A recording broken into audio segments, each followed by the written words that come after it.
Hello friends, आपके अपने channel exam booster classes पर आपका स्वागत है। आज हम कर रहे हैं फरवरी 2025 के सीटेट के पीवाईक्यू क्वेश्चंस का एनालिसिस। चलिए ठीक है, शुरू करते हैं। पहला क्वेश्चन है, खराब लेखन क्षमता वाले छात्रों को अक्सर उनके शिक्षकों द्वारा बौद्धिक रूप से अक्षम के रूप में चित्रित किया जाता है। ये सही है। शिक्षकों के अंतर्निहित पूर्वाग्रह होते हैं और छात्रों के सीखने के व्यवहार के धारण के बारे में धारणा रखते हैं और छात्रों के विकास को प्रभावित करते हैं। ये भी सही है। तो इसका सही जवाब हो जाएगा ए और बी दोनों सही हैं और ए आर की सही व्याख्या करता है। ठीक है। क्वेश्चन नंबर 2 है, निम्नलिखित में से कौन सा कक्षा में विविधता को बढ़ावा देने के लिए एक तरीका नहीं है। तो इसका सही ऑप्शन हो जाएगा ऑप्शन नंबर 1, विद्यार्थियों की पृष्ठभूमि और संस्कृति के आधार पर पूर्वाग्रह के अनुकूल व्यवहार करना। ठीक है। क्वेश्चन नंबर 3 देखते हैं। क्वेश्चन नंबर 3 है आपका कि निम्नलिखित में से अधिगम अक्षमता और उसके कारण होने वाली चुनौतियों का सही मेल कौन सा है। तो इसका सही मेल हो जाएगा वैकल्य लेखन वैकल्य सूक्ष्म पेशी ये कौशल और वर्तनी के को प्रभावित करना। ठीक है। तो इसका सही ऑप्शन हो जाएगा ऑप्शन नंबर 4, लेखन वैकल्य सूक्ष्म पेशी कौशल और वर्तनी को प्रभावित करना। क्वेश्चन नंबर 5 है, स्वलीनता में जूझ रहे विद्यार्थियों को आसानी होती है। तो किसमें आसानी होती है उससे आसानी होती है परिचित और पूर्व अनुमेय दिनचर्या का पालन करने में। क्वेश्चन नंबर 5 है, प्रतिभाशाली बच्चों के बारे में निम्नलिखित में से कौन सा कथन सही नहीं है। तो इसमें से कौन सा कथन सही नहीं है, उसमें से सही ऑप्शन है ऑप्शन नंबर 2, प्रतिभाशाली। हमें नेगेटिव क्वेश्चन पूछा है तो हमें नेगेटिव ही आंसर देना होगा। प्रतिभाशाली बच्चों में जिज्ञासा की भावना कम होती है और उसमें कल्पना शक्ति भी कमज़ोर होती है। ठीक है। क्वेश्चन नंबर 6 करते हैं, विद्यार्थियों द्वारा स्वयं का त्रुटि विश्लेषण कौन सा है। तो स्वयं का त्रुटि विश्लेषण से इसका सही ऑप्शन हो जाएगा विद्यार्थियों के लिए अधिगम की स्मृति को बनाए रखने में सहायता प्रदान करना।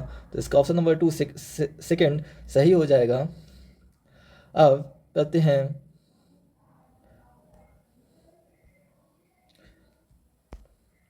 Question number 7।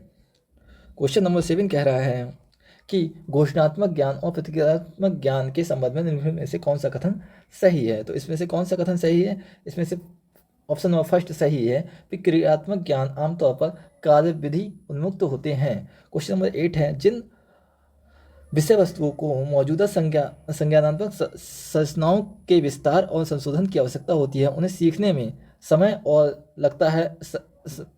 लंबा समय लगता है और वह लंबी अवधि तक स्मृति में बनाए रहते हैं। तो इसका सही ऑप्शन हो जाएगा ऑप्शन नंबर 3, लंबा और लंबी इसमें अवधि की स्मृति में बने रहते हैं। ठीक है। क्वेश्चन नंबर 9 करते हैं। क्वेश्चन नंबर 9 है, शिक्षकों को बच्चों के ऐसे प्रश्न पर ध्यान केंद्रित करने के लिए प्रोत्साहित करना चाहिए जैसे कि मेरा सीखने का लक्ष्य क्या है और वहाँ पहुँचने के लिए मुझे क्या करने की ज़रूरत है। ये कथन सही है। जब छात्र समझते हैं कि उनके काम के प्रदर्शन का आत्म मूल्यांकन कैसे किया जाए तो वे इस समझ का उपयोग खुद को सीखने और अपनी प्रगति को में मदद करने के लिए कर सकते हैं। तो इसका सही ऑप्शन हो जाएगा ऑप्शन नंबर 3, ए और आर दोनों सही हैं और ए की आर सही व्याख्या कर रहा है। क्वेश्चन नंबर 10 है कि अधिगम के निर्देशित खोज आधारित उपागम कौन सा है। तो क्वेश्चन नंबर 10 का आंसर हो जाएगा फर्स्ट ऑप्शन, शिक्षार्थियों को स्वयं के लिए ज्ञान की रचना के लिए अवसर प्रदान करना। क्वेश्चन नंबर 11 है, तो निम्नलिखित में से कौन सी रणनीति बच्चों के वैचारिक समझ को विकसित करते समय प्रभावी नहीं है। तो कौन सी प्रभावी नहीं है, तो विद्यार्थियों की परिभाषा को ज्यों की त्यों याद करने के लिए कहना। तो इसका सही ऑप्शन हो जाएगा ऑप्शन नंबर 2। क्वेश्चन नंबर 12 देखते हैं, ये एक सक्रिय माध्यमिक विद्यालय कक्षा जिसके सैद्धांतिक सिद्धांतों पर स्थापित की जानी चाहिए। कौन से सिद्धांत पर स्थापित की जानी चाहिए, तो वो है सामाजिक रचनावाद। ठीक है। तो इसका सही ऑप्शन हो जाएगा ऑप्शन नंबर फर्स्ट। ठीक है। अब क्वेश्चन नंबर 13 है, कथन दिए हैं कि समानुभूति यह समझने की योग्यता पर निर्भर करती है कि दूसरों की भावनाएं हैं और उनकी भावनाओं के अनुसार अनुमान के लिए। तो ये सही है। भावनाएं और संज्ञान एक दूसरे से संबंधित होती नहीं, ये एक दूसरे से संबंधित होती हैं, यानी कि ए सही है और आर गलत है। इसका ऑप्शन नंबर फर्स्ट सही हो जाएगा। क्वेश्चन नंबर 14 है कि एक माध्यमिक स्कूल शिक्षक छात्रों को रणनीतिक स्वयं प्रेरित शिक्षार्थी बनाने के लिए किस विकार सक्षम बना सकता है? तो इसका सही ऑप्शन हो जाएगा ऑप्शन नंबर 13, छात्रों को उनके अधिसंज्ञानात्मक ज्ञान और कौशल विकसित करने के लिए प्रोत्साहित करके। क्वेश्चन नंबर 15 है कि निम्नलिखित में से कौन सा आंतरिक अभिप्रेरणा का उदाहरण है? तो इसका सही ऑप्शन हो जाएगा ऑप्शन नंबर 4, व्यक्तिगत रुचि और कार्य के आनंद में से अभिप्रेत अभिप्रेरणा। ठीक है, अब क्वेश्चन नंबर 16 करते हैं। क्वेश्चन नंबर 16 है कि निम्नलिखित में से किस बहस पर प्रकाश डाला गया है? क्या किसी व्यक्ति के जैविक रूप से निर्धारित जेंडर अपने साथ वे सभी विशेषताएं लाता है जो किसी के सामाजिक रूप से निर्मित जेंडर को परिभाषित करते हैं? तो ये इसका सही ऑप्शन हो जाएगा ऑप्शन नंबर 3, प्रकृति परिवेश के विकास का प्रभाव।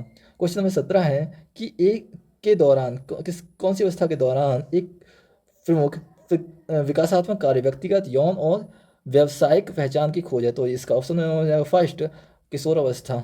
ठीक है, अब क्वेश्चन नंबर 18 है, कथन दिए हैं, इसे सॉल्व करते हैं। बच्चे समाज के मूल्यों और मानदंडों के प्रत्यक्ष और अप्रत्यक्ष तरीके से सीखते हैं। ये ऑप्शन सही है। ठीक है, सामाजिकरण समाज की रीति रिवाजों और अनुष्ठानों को पारित करने की एक सरल प्रक्रिया है। तो ये आपका गलत है, क्योंकि इसे एक सरल प्रक्रिया नहीं है, एक जटिल प्रक्रिया है। एक सरल प्रक्रिया ना है बल्कि एक जटिल प्रक्रिया है। तो ये हो गया आपका पहला ऑप्शन सही, सेकंड गलत। तो इसका ए सही है परंतु आर गलत है। ठीक है, अब क्वेश्चन नंबर 19 करते हैं। जीन पियाजे के संज्ञानात्मक विकास के सिद्धांत के अनुसार निम्नलिखित में से कौन सी क्षमता औपचारिक सक्रियात्मक सोच को मूर्त सक्रियात्मक सोच से भिन्न करती है? तो इसका सही ऑप्शन हो जाएगा अमूर्त चिंतन।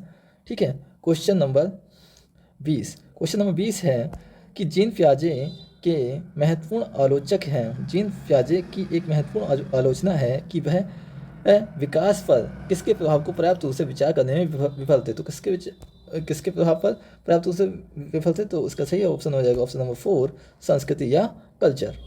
ठीक है, क्वेश्चन नंबर 21 करते हैं। क्वेश्चन नंबर 21 है, निम्नलिखित में से सही सुमेलित कीजिए। तो सही सुमेलित कीजिए, तो इसका सही ऑप्शन हो जाएगा आपका दंड और आज्ञाकारिता उन्मूलन या बुरे परिणामों से बचाव, यानी कि इसका ऑप्शन नंबर हो जाएगा 3 सही। क्वेश्चन नंबर 21 का हो जाएगा ऑप्शन नंबर 3 सही। अब क्वेश्चन नंबर 2 करते हैं कि जीन पियाजे और लेव वार्गोत्स्की की दृष्टि में कौन सा मान्यता समान है? मतलब इन दोनों ने किसे ही समान रूप से माना? तो इसका सही ऑप्शन हो जाएगा बच्चे अर्थ निर्माण की प्रक्रिया में शामिल होते हैं। दोनों ने यह चीज़ मानी कि जीन पियाजे और लेव वार्गोत्स्की दोनों ने मानी कि बच्चे अर्थ निर्माण की प्रक्रिया में शामिल होते हैं। क्वेश्चन नंबर 23 है कि लेव वार्गोत्स्की ने प्रस्तावित किया कि उन्होंने क्या प्रस्तावित किया? उन्होंने प्रस्तावित किया कि इसका सही ऑप्शन हो जाएगा ऑप्शन नंबर 2, यानी कि बच्चों में बहुत क्षमता होती हैं जिनमें वे कार्य भी शामिल होते हैं जो वे दूसरे के सहयोग से कर सकते हैं। ठीक है, अब क्वेश्चन नंबर 24 है। क्वेश्चन नंबर 24 है कि कथन दिए गए हैं, बुद्धि परीक्षण को विस्तारित अवलोकन के संचालन के उद्देश्य बच्चों के विशिष्ट आयाम और क्षमताओं में तुलना करना चाहिए। तो ये तो गलत है। और 24 बुद्धिमत्ता एक जन्मजात क्षमता है और इसे पोषित नहीं किया जा सकता, ये भी गलत है, यानी कि ए और बी दोनों गलत हैं। तो इसका सही जवाब हो जाएगा ऑप्शन नंबर 2, ए और बी दोनों गलत हैं। अब 25 कहते हैं कि एक शिक्षिका अपने माध्यमिक स्कूल की कक्षा में सचेत रूप से सभी जेंडर के वैज्ञानिकों के उदाहरण देती है और वह क्या कोशिश कर रही है कि वे, तो इसका सही ऑप्शन हो जाएगा ऑप्शन नंबर 3 जेंडर रूढ़ियों को तोड़ें, यानी कि ब्रेक जेंडर स्टीरियोटाइप। ठीक है, अब क्वेश्चन नंबर 26 है, कथन दिए गए सभी लड़कियां मेहनती और ईमानदार होती हैं जबकि लड़के बुद्धिमान और जोबदार होते हैं। ये ऑप्शन गलत है। ठीक है, सेकंड है कारण, दो विशिष्ट जैविक मस्तिष्क लड़कियों और लड़कों में शारीरिक और संज्ञानात्मक कौशल के साथ साथ व्यक्तित्व और स्वभाव के सभी मतभेदों का उत्पाद करते हैं। ये भी गलत है, यानी कि ए और आर दोनों गलत हैं। क्वेश्चन नंबर 27 है, विद्यार्थियों के सीखने की प्राथमिकताओं में व्यक्तिगत भिन्नताएं को किस रूप में देखा जाना चाहिए? तो व्यक्तिगत भिन्नताओं को हमें विविधता का सामान्य चित्रण करना चाहिए, यानी कि इसका सही ऑप्शन हो जाएगा ऑप्शन नंबर 2, विविधता का सामान्य चित्रण। अब क्वेश्चन नंबर 28, क्वेश्चन नंबर 28 है, वह आकलन जो किसी विद्यार्थी के प्राप्त अंकों को अन्य विद्यार्थियों के औसत प्रदर्शन की तुलना करने के लिए किया जाता है, वह कौन सा है? जब हम तुलना करते हैं तो वो होता है मानक संदर्भित या फिर नॉन रेफरेंस टेस्ट। ठीक है, तो ये हो जाएगा ऑप्शन नंबर फर्स्ट सही इसका। जब क्वेश्चन नंबर 29 है, कक्षा आकलन के बारे में निम्नलिखित में से कौन सा कथन सही है? तो इसमें से सही कथन देखते हैं, आकलन को छात्रों के अध्ययन करते समय संज्ञानात्मक प्रक्रियाओं को प्रभावित करना चाहिए, बिल्कुल सही है। आकलन को अपने आप में सीखने के अनुभव के रूप में काम करना चाहिए, ये भी सही है। आकलन को छात्रों को सीखने के लिए डर और तनाव पैदा करना चाहिए, बिल्कुल नहीं, डर और तनाव में बिल्कुल पैदा नहीं करना चाहिए। आकलन मानकीकृत और मानक संदर्भित होने चाहिए, ये भी नहीं। तो इसका सही ऑप्शन हो जाएगा ऑप्शन नंबर फर्स्ट और सेकेंड, यानी कि ऑप्शन नंबर 4। क्वेश्चन नंबर 30 है कि निम्नलिखित में से कौन सा प्रश्न विद्यार्थियों के उच्च स्तरीय आलोचनात्मक और विश्लेषणात्मक चिंतन कौशल को बढ़ावा देगा? कौन सा कौशल बढ़ावा देगा? तो इसका सही ऑप्शन हो जाएगा एक ही घटना को दर्शाने वाले 2 अखबारों के लेखों में निहित मान्यताओं की पहचान करना। कि सही ऑप्शन होगा ऑप्शन नंबर 3। ठीक है, तो ये हो गए हमारे CDP के